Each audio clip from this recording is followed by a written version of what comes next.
It's October 31st, a day before All Saints' Day. The holiday exodus is underway as many Filipinos head to their respective provinces. Traffic along major thoroughfares is expected to worsen and authorities are on alert. Good morning, I'm Gerg Cahiles sitting in for Atty. Jimeno, and this is At the Forefront.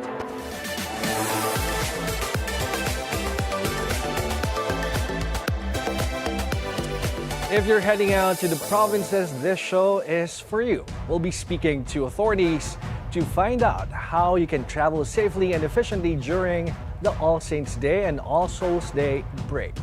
We'll be speaking with Gabriel Go. He's the head of the Special Operations Group Task Force Road Clearing of the Metro Manila Development Authority. Magandang umaga. Gab. Hi, good morning, Gerg. How are you? Well, I'm good, and the roads are good as well this morning. So far, so good, no? Actually, amazingly and surprisingly, maluwag ang flow ng traffic. Major thoroughfares are actually in continuous mobility. Then at the same time, syempre, MMDA, including the other agencies, are of course hand in hand doing what we need to do, no? Not only managing the traffic, but ensuring that everyone's having a great and safe All Saints and All Souls Day. But saan ba natin ma-attribute itong maluwag na traffic this morning? Well, actually, as early as October 25th of this month, the MMDA has already launched what we call as the Undas. So as early as that day, no, nag-umpisa ang unang-una our road clearing efforts. We intensified our regular road clearing efforts to ensure that bus routes, alternate routes, mabuhay lanes, major thoroughfares, and even bus terminal areas, airport, and syempre even the pier areas are all clear of obstructions. So you will see that our team has been clearing not only the roads of illegal parking, but also sidewalks of illegal structures. And aside from that, we have already coordinated with North Luzon Expressway, NLEX, SLEX, to ensure that the ingress and egress of the vehicles are also well managed. As we all know, toll gates will be one of the talagang bottlenecks or choke points when it comes to this holiday seasons. So well managed siya with the coordination of our agency. Well, actually, Gab, we'll be showing some live pictures. This is from EDSA, I guess, EDSA Cubao, no? And as you see, the traffic is moving very fast, maluwag, and even the people at the bus terminal, parang hindi na to ganong kadami as compared to what we've seen in the past. Should we expect more people to Well, actually, leave? we expected the heavy influx of people and motorists was last night and yesterday. Amazingly, probably the distribution of those people who are going out of Manila, those who are going to visit the cemeteries, it was well distributed up to the point of last weekend. If you remember, there was a news that North Cemetery, they were surprised with the number of people that went there last weekend. So I think that attributes to the lesser volume of vehicle, lesser foot traffic, and lesser congestion, because people are now more aware that you can distribute your visiting time, you can plan ahead your traveling time, no, para hindi kayo magkumpul-kumpul on this weekend itself or the Undas weekend. Meron ba tayong mga special, let's say, policies that you will implement for this Undas lang?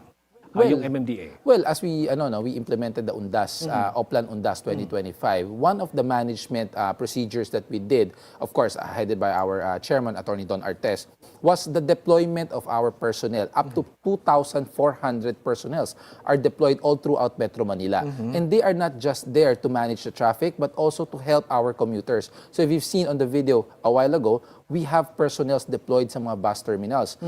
So their tasking is not only to manage the traffic, to assist loading and unloading, but they are also there to help yung mga commuters. Kasi isa sa mga nagiging problema or nagkakaroon ng delays when it comes to commuting is yung mga baggages or luggages. Yeah. So tumatagal kasi kung marami kayong luggages, alam naman natin as Filipinos, when we go home to our provinces, dami mga box-box na mga biscuits. Sa mga biskwit. Yes.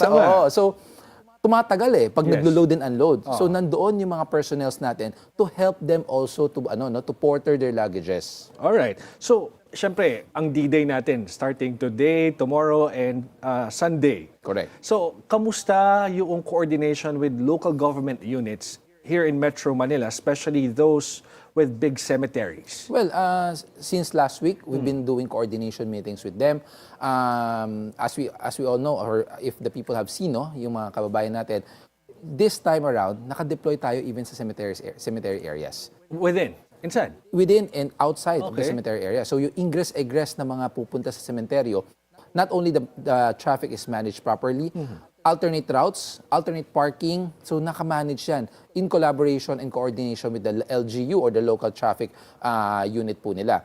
And one of the major, actually 5 of the major cemeteries in Metro Manila, the Manila North Cemetery, Manila South Cemetery, we have the Loyola in Marikina, we have the Bagbag, all of those cemeteries, we have personnel deployed there. Oh, but of course, we are expecting heavy traffic in those areas tomorrow. Correct. So meron bang mga, at the very least, mga traffic advisory, ano bang dapat gawin siguro ng mga planong magdala ng sasakyan papunta dun sa mga sementeryo? Well, unang-una, no, we have traffic advisories coming from the local government unit.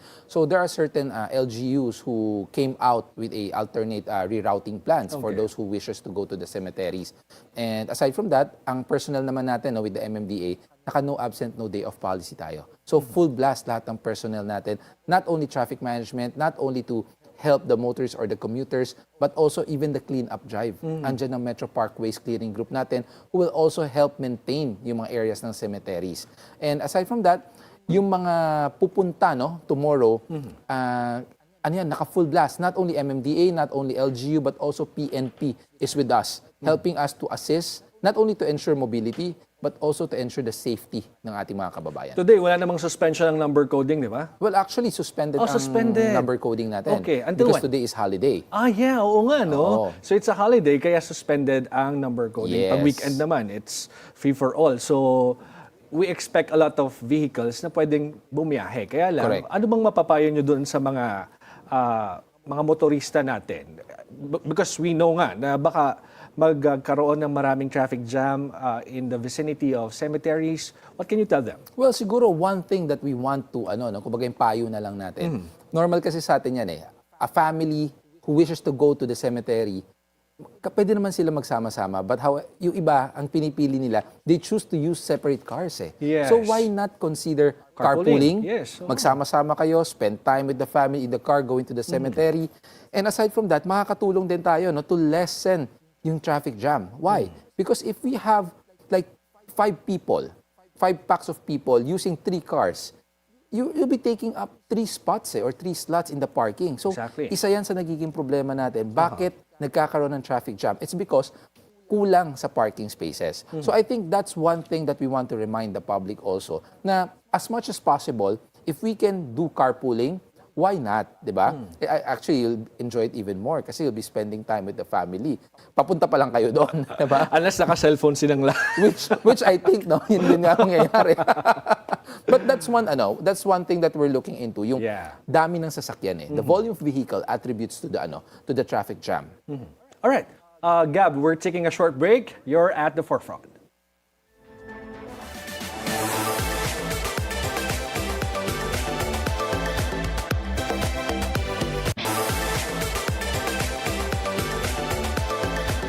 Welcome back. You're at the forefront. This time we'll be speaking with Police Lieutenant Nadim Malang. He's a spokesperson of the PNP Highway Patrol Group. Magandang umaga, Lieutenant.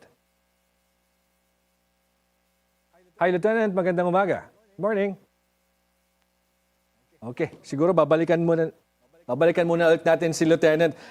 Gab, earlier we were talking about the policy that you are implementing along EDSA. Correct. Kasi pinayagan nyo yung mga provincial buses. That is correct. Tama. Can you explain that? Bakit nyo pinayagan Well, to? first things first, it's a temporary kumbaga, authorization lang from them. This is actually from the call of this mga bus operators natin. Kasi for one, yung mga buses coming from the North Luzon, they are now allowed to traverse EDSA towards Cubao terminals. Okay. So, aside from that, yung mga galing naman ng South Luzon, from SLEX, they're allowed naman until PITX or the Parañaque Integrated Terminal.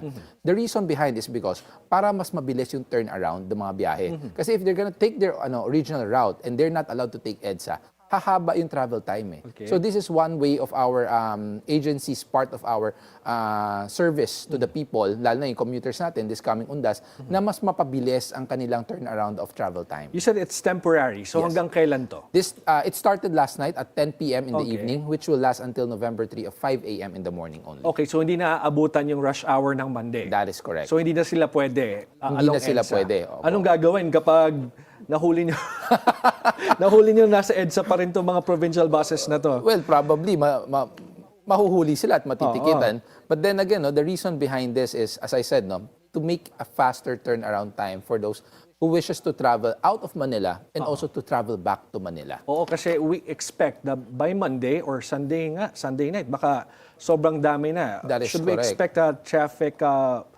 heavy traffic during that time? But how are you guys preparing for Well, that? for sure, no, mas magiging heavy ang traffic niyan because those people coming back to Manila, karamihan yan ang gagawin natin tayo mga Pinoy. Isasagarin natin yung bakasyon eh. So last minute, we're gonna be traveling back to Manila. Then yung iba dyan, baka probably pagdating ng 5 a.m. in the morning or 6 a.m., baka dumiretso na sa offices yan. So it will add up to the volume of vehicles or those travelers na from Manila traveling to their workplaces naman. So we're expecting a heavier traffic flow on those days, Sunday, Monday, and probably it will extend until Tuesday in the morning.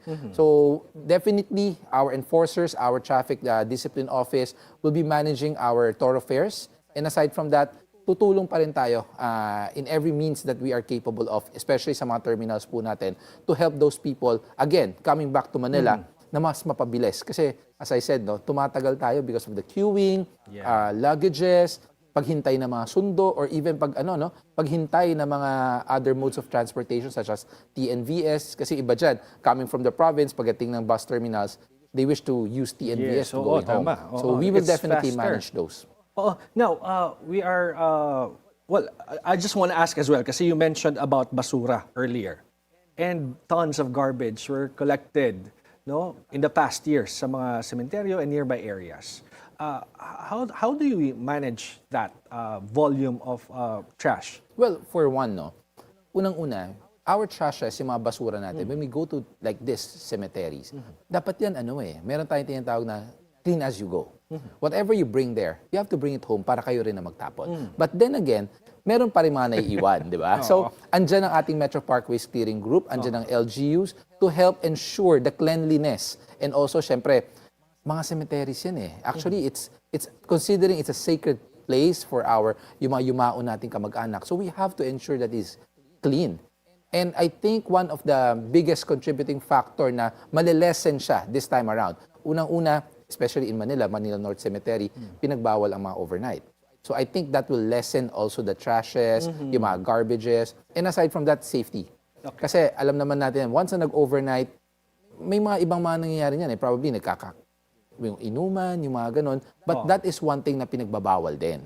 So yung pagbabawal, yung strict enforcement ng no overnight, bawal yung mga items such as yung mga alcoholic beverages, it will contribute a lot to lessen not only yung mga garbages, but also it will promote a better and safer environment. Gab, gaano ba kadami yung MMDA ulit na i-deploy nyo all over Metro Manila? We deployed more than 2,400. Wow. At lahat ito, no absent, no day off policy ito. So hindi sila pwedeng bumisita muna sa mga loved ones nila? We gave them time naman to visit a week ahead. So, or kung hindi naman, baka pwedeng After the shift na lang. Yes, may shifting naman tayo eh. How about yung mga expressways natin?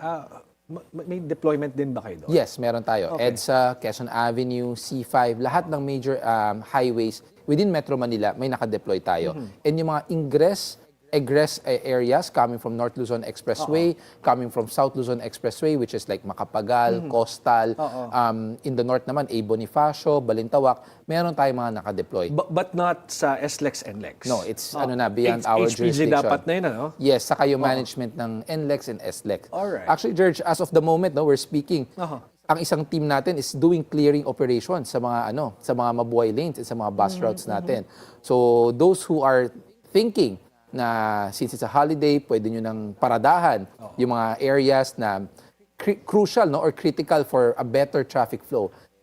this is also a warning na rin, no? Huwag nyo na po paradahan. Oh well, kanina nga nagpapakita tayo ng mga live shots from different parts of EDSA and nakita natin talagang maluwag, no? And I hope kahit yung mga inner lanes, no? Yes. Mabuhay lane. Ayan, we're seeing this one is in Pasay, I guess. Ross Boulevard. See, this is in EDSA Shrine.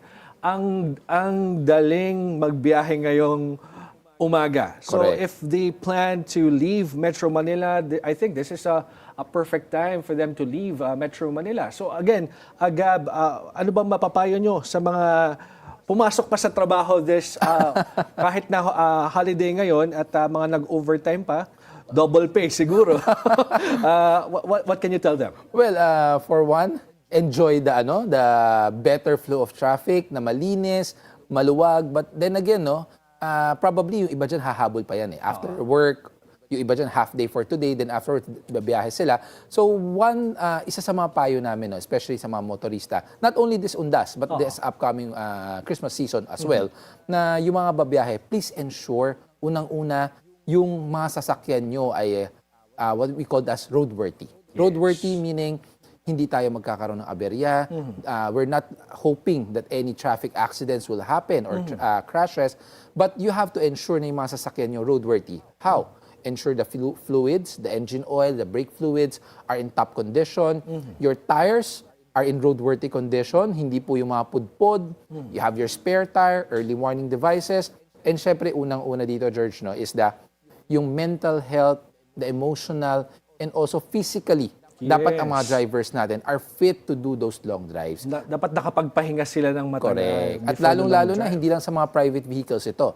But this is also a very stern advice sa mga pampublikong drivers, especially the bus drivers, to make sure na yung mga employees, drivers, konduktor nyo, physically, emotionally, they're all fit to drive or to do long hauls of driving. Para naman ma-make sure natin na safe ang pag-alis ng inyong pasahero, safe din kayo makakauwi. Sayang hindi tayo nagkaroon ng strong connection with the HPG sana, kasi nag-warn din sila about the rent-a-ngay scheme.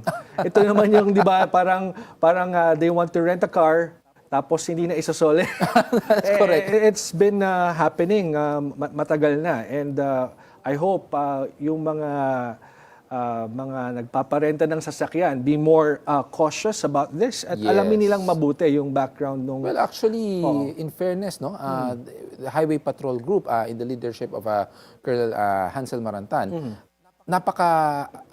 kumbaga they're very efficient, especially when it comes to handling this issues of rentangay. Or actually not even that, even yung mga violations sa kalsada, yung mga peking plaka, in collaboration of course with the Land Transportation Office. So this time around, we really have to be not only cautious, but also yung collaboration natin with the enforcement is really at par right now, at nasa standard tayo to ensure public safety. Alright, anyway, Gab, we wish you luck, lalo na't magiging sobrang busy kayo sa mga susunod na araw, and thank you very much for joining us this morning. Thank you very much, George. And as always, mag-iingat tayo lagi.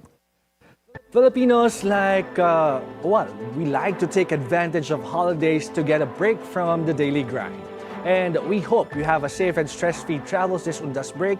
And take note of the usual precautionary measures as mentioned by Gab earlier, such as checking your vehicles before leaving, and also make sure that you are in perfect physical and mental condition before driving long distances. Be informed, be insightful of the news. I'm Gerg Cahiles. Always stay at the forefront. Happy weekend, everyone. Thank you.